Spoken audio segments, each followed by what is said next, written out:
악재를 어디까지 반영해야 이 하락이 멈출지 좀 예측하기 어려운 상황인데요. 함께 시장 전략 세워보도록 하겠습니다. 마감의 기술 최영은지 파트너와 함께하겠습니다. 어서 오세요. 안녕하세요. 네, 오늘 시장 어떻게 바라보셨을까요? 네, 아무래도 상호관세 이슈에 따라서 정말 변동성이 큰 시장이 아니었나 싶습니다. 오늘 1시를 기점으로 해서 상호관세가 발효가 됐습니다. 상호관세 전후로 해서 급등락의 큰 장세였던 것 같은데요. 아무래도 상호관세 발효를 앞두고 투심이 위축이 되면서 양 지수 모두 하락세를 보이다가 1시를 기점으로 해서 다시 반등하는 흐름 나오다가 매도세가 나오면서 결국에는 양 지수 모두 다 더 하락세를 키워나갔습니다. 이런 가운데 트럼프 대통령은 상호관세에 대해서 협상에 대한 것들을 열려 있다라고 언급을 하고 있는 가운데 우리나라의 경우에도 협상에 대한 부분들이 언급이 되고 있는 상황이죠. 한덕수 권한대행 같은 경우에는 트럼프 대통령과 통화를 통해서 협상에 대한 것들을 언급하기도 했습니다. 아무래도 협상을 하려면은 미국과 우리나라 모두 다 좋은 것들을 언급을 해야 되는데 무역 흑자라던가 관세, 조선, LNG 구매라던가 알래스카 가스관 사업, 그리고 미군 방위비 분담 등에 대한 것들을 논의를 했습니다. 이에 따라서 트럼프 대통령은 한미 양국 모두를 위한 훌륭한 합의의 윤곽과 가능성이 있다라고 언급을 하긴 했는데 하지만 관세율 인하에 대한 것들은 크게 나오지는 않았습니다. 이뿐만이 아니라 정인교 통상교섭본부장도 이제 미국을 방문해서 기존에 발효가 됐던 철강이라던가 알루미늄, 자동차와 관련된 관세라던가 이번에 이제 발효가 되는 상호관세에 대한 것들도 조율을 하겠다라고 했는데 사실은 이 조율에 대한 것들이 쉽게 나오지는 않을 거다라고 저는 생각을 하고 있습니다. 왜냐하면 만약에 지금 상황에서 협상을 하게 됐을 경우에는 다른 경쟁국들이 또 다른 좋은 협상을 통해서 유리한 것들이 나오게 된다면은 결국에는 우리나라의 가 더욱더 타격을 입을 가능성이 높기 때문인데요. 그래서 이런 기대감보다는 향후에 상호관세 부과에 따라서 경제 데이터에 어떻게 반영이 되는지 먼저 확인해야 되는 국면이다라고 바라보고 있습니다. 특히나 수출 데이터라던가 아니 물가 데이터 등 다양한 경제 지표를 먼저 확인을 해서 대응을 해 나가는 게 가장 중요하다라고 생각을 하고 있고요. 이번에 상호관세 이슈를 피해갔던 의약품과 반도체에 대해서도 언급이 많이 되고 있는 상황이죠. 트럼프 대통령이 곧 관세에 대한 것들을 언급을 할 거다라고 이야기를 했는데 사실 저는 의약품이라던가 반도체에 대한 것들은 관세 부과가 쉽게 나오지는 않을 거다라고 생각을 하고 있습니다. 왜냐하면 의약품의 경우 생명과 직결이 된 부분이기도 하고 만약에 관세 부과가 됐을 때 미국 쪽에서 더 타격을 입을 가능성이 높아요. 특히나 보건 쪽에 타격을 입게 되면은 인구 감소로도 이어질 가능성이 높아서 경제적으로 악영향을 미칠 수밖에 없겠죠. 그래서 굉장히 보수적이게 언급할 수밖에 없다라고 생각을 하고 있고 반도체의 경우에는 중국을 타깃으로 해서 관세 부과가 좀 더 세분화되지 않을까라고 생각을 하고 있습니다. 그래서 의약품과 반도체 섹터에 대한 것들은 장기적으로는 괜찮을 거다라고 말씀을 드리고 싶고요. 이뿐만이 아니라 제가 계속 언급을 하고 있는 게 게임주, 엔터, 그리고 사이버 보안과 같은 무형의 사업들 그런 것들은 아무래도 수출입에 대한 영향을 크게 받지 않은 섹터이기 때문에 관세 부과에 대한 이슈를 좀 피해갈 거라고 바라보고 있는 상황입니다. 그리고 이번 주에 또 미국에서 물가지수가 발표가 되고 계속 경제 데이터들이 나오고 있는 상황이죠. 그래서 이런 것들을 우리가 하나하나 따지면서 향후 전망에 대한 것들을 좀 바라봐야 된다라고 생각을 하고 있고 제가 뭐 지난달부터도 계속 언급을 해드렸지만 현금 보유량을 한 20%는 갖고 있어야 된다라고 말씀을 드렸습니다. 만약에 지금 상황에서 현금 보유를 꾸준히 하고 계신 분들이라면 오히려 좋은 종목들, 더 싸게 담을 수 있는 종목들을 살 수 있는 기회라고 바라보고 있고요. 기존에 갖고 있던 우량한 기업들이 있다면 그 종목들 비중을 더 실을 수 있는 기회라고 저는 생각을 하고 있습니다. 그래서 현금 비중은 여전히 좀 보유하고서 대응을 해 나가는 게 좋겠다라고 생각을 하고 있습니다. 이뿐만이 아니라 앞으로 이제 향후 방향성에 대해서 좀 살펴보자면 반도체에 대한 것들을 좀 빼놓을 수가 없는데 반도체에 대한 것들은 앞서 말씀드렸던 것처럼 장기적으로는 괜찮을 거라고 바라보고 되고 있어서 저는 지금 만약 현금 보유를 하고 계신 분들이라면 반도체 관련된 종목들, 특히 실적이 꾸준히 개선되는 종목들 위주로 조금 더 분할 매수 관점으로 접근해 보시면 어떨까라고도 마지막으로 말씀을 드리도록 하겠습니다. 네, 트럼프 행정부의 상호 관세 D-Day였던 오늘 양대 지수는 1에서 2%대 낙폭을 그리면서 마감 지었습니다. 오늘 우리 한국 시간으로 오후 1시 1분부터 고율의 상호 관세가 발효됐습니다. 국내 기업들의 감익 우려가 커지면서 투자 심리가 이렇게 악화되는 것으로 풀이되고 있는데요. 코스피 지수 급락하면서 1년 5개월 만에 2,300선이 무너졌습니다. 이 시점에서 어떤 대응이 현명할지 계속 이야기 나눠보도록 하겠습니다. 전문가님, 내일은 또 옵션 만기일이에요. 맞습니다. 첩첩산중인데 어떻게 대응을 해봐야 할까요? 네, 아무래도 옵션 만기일의 경우 통상적으로 변동성이 큰 날이기 때문에 네. 그런 부분에 대응해서 좀 전략적으로 접근을 해야 된다라고 생각을 하고 있습니다.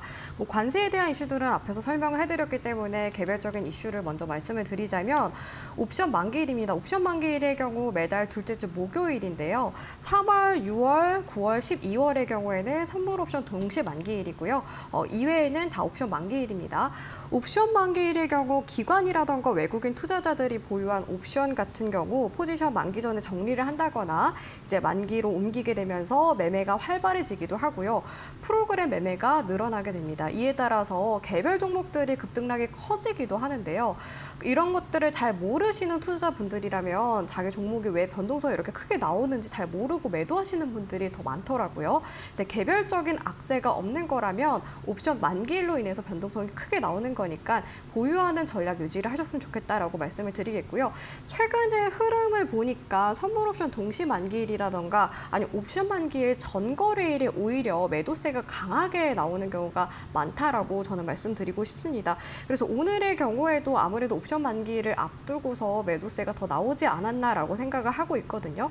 그런 만큼 사실 장 초반에 오히려 저가 매수세가 유입이 되면서 좀 올라가는 흐름이 나오지 않을까라고 저는 예측을 하고 있습니다.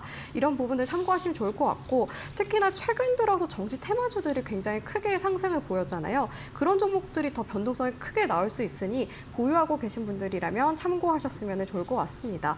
그리고 오늘 밤의 경우에는 이제 미국에서 FOMC 의사록이 공개가 됩니다. 지난 3월에 진행이 됐던 FOMC 회의에 대한 내용들을 살펴볼 수 있는 문서라고 생각하시면 될 것 같은데요. 지난달의 경우 금리 동결이 됐고요. 향후 금리에 대한 전망들이 언급이 될 걸로 보입니다. 저의 경우에는 일단 관세부가 이슈가 상반기에 계속 나오게 되면서 관세부가 이후 경제 데이터에 어떻게 반영이 되고 물가 상황이 어떤지 결정이 되고 나서 하반기에 0.25%씩 0.25%포인트씩 인하를 할 거다라고 저는 전망을 하고 있는 가운데 이제 글로벌 투자 은행들이 인하에 대한 것들 횟수를 더 늘리고 있는 상황입니다. 전망치에 대해서 좀 말씀을 드리자면 기존의 전망치가 1.7회 정도였다면 2회로 올리는 기업들이 많아졌습니다. 대표적으로 뭐 골드만삭스, 웰스파고 이런 기업들이 이제 금리 인하 전망치를 올리고 있는데요. 그런 만큼 올해 안에 금리 인하가 2차례 정도 이루어질 가능성이 더 높아졌다라고 보고 있습니다. 이렇게 금리 인하에 대한 것들이 좀 기대감이 커지고 있는 가운데 인하 수혜주들을 좀 우리는 알고 있는 게 좋겠죠. 대표적으로 우리나라의 경우 빅테크 기업인 네이버와 카카오 등이 있고요. 게임주라던가 영상 콘텐츠 관련된 종목들도 금리 인하 수혜주로 많이 언급이 되고 있습니다. 그래서 장기적으로 금리 인하 추세에서 이런 섹터들도 우리가 같이 알고 있고 향후에 담아간다면은 조금 더 전략적으로 접근할 수 있지 않을까라고 말씀을 드리도록 하겠습니다. 네, 이렇게 말씀해 주신 것처럼 지금으로서는 금리 인하 장기적인 수혜주를 보면서 관세적 무풍지대로 시선을 옮겨보는 것도 괜찮을 것 같네요. 전략 세우시는데 참고해 보시면 좋겠습니다. 이제는 내일 장시 주가 공략주 여쭤보고 싶은데 어떤 종목 준비해 보셨을까요? 네, 오늘 핑거를 준비를 해왔는데요. 사실 오늘 정말 투심이 많이 네. 안 좋은 장세다 보니까 어떤 종목을 골라야 될지 더 조심스럽고 더 고민을 많이 했던 것 같습니다. 그런 가운데 이제 정책주들이 언급이 되고 있어요. 조기 대선에 따라서 정책주들이 언급이 되고 있는데 여야 상관없이 좀 정책 수혜를 받을 만한 종목을 가지고 오게 됐습니다. 핑거 핑거웨이의 경우에는 금융 스마트 플랫폼과 관련된 사업을 진행하고 있고요. 핀테크 서비스 업체라고 생각하시면 될 것 같은데 은행이라던가 카드사, 보험사 이런 금융회사에서 인터넷이라던가 모바일 기반의 뱅킹 시스템 콘텐츠를 만드는 업체라고 생각하시면 될 것 같아요. 최근에 핑거가 시장에서 부각이 됐던 게 STO 법제화 수혜 기대 때문에 시장에서 많이 올라가는 모습이 연출이 됐는데요. 이제 조기 대선 국면에서 여야 모두 이 STO 법제화에 대한 것들을 언급을 하고 있는 상황입니다. STO라는 거는 증권형 토큰을 의미하는데 대표적으로 뭐 조각 투자에 대한 것들이 있겠죠. 이 법제화가 추진이 됨에 따라서 만약에 추진이 될 경우에는 핑거가 직접적으로 수혜를 받을 가능성이 높은데 그 이유는 2020년부터 블록체인 기술을 개발을 한 데다가 2023년에는 STO 전담팀을 신설을 했습니다. 그래서 전략적으로 사업을 진행을 하고 있어서 만약에 법제화가 진행이 됐을 경우 가장 먼저 수혜를 받는 기업이라고 볼 수가 있습니다.